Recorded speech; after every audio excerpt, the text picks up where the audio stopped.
We're here, and I want to share. And so one thing that I've come to the conclusion about is that I don't think that we're going to arrive at a new conclusion about how to run the world in a better way.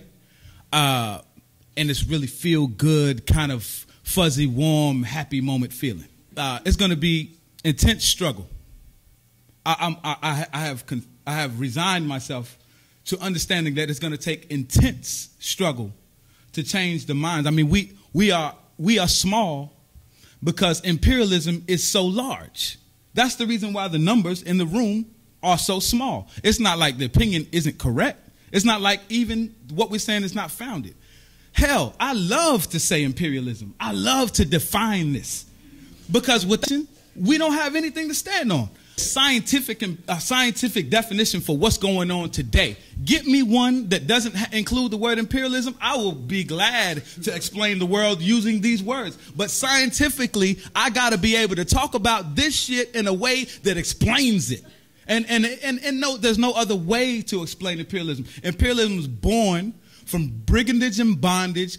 And even this system, capitalism, was born out of colonies, 13 of them, using stolen labor and stolen land to create a world and even a worldwide wealth. It's called capitalism domestically, but around the world, it operates as imperialism. I know this scientifically to be true. If we can come to that conclusion in this room, we'll be in a better place.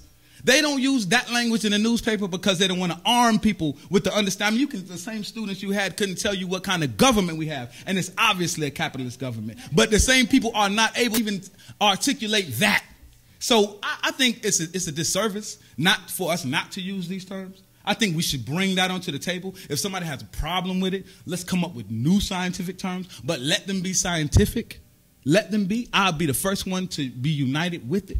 And I think once we are able to gain momentum, then I'm just not under a romantic view that we're going to get to Madison Square Garden overnight. The same way Jay-Z did. I know it's going to take us building person by talking about this, whether we agree, so we can get to the bottom of it with freedom-loving people who have on stopping this kind of thing happening in the world. As long as the end of the day, then we're going to come up with the words that are able to communicate clearly exactly what we mean.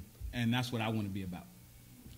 I just wanted to add to that as well, because I really appreciated the question, and it's something that I deal with and think about every single day. You said that very few of your students, your former terms like socialism, or would probably even identify themselves as a socialist or a communist or a leftist in this day and age. And that's our reality out here. And the reality is that young people especially who identify with that political trend and have that ideological understanding are few and far in between. And this is testament to the indoctrination abilities of this system. They're very, very good at what they're indoctrinating our young people with nonsense, indoctrinating our people with individualism and selfishness. So it's the response of people such as myself and Eamon and identify ourselves as either revolutionaries in training. We're trying to get there, revolutionaries, and we want that revolution to happen, and we have necessity arrive because I really appreciate it.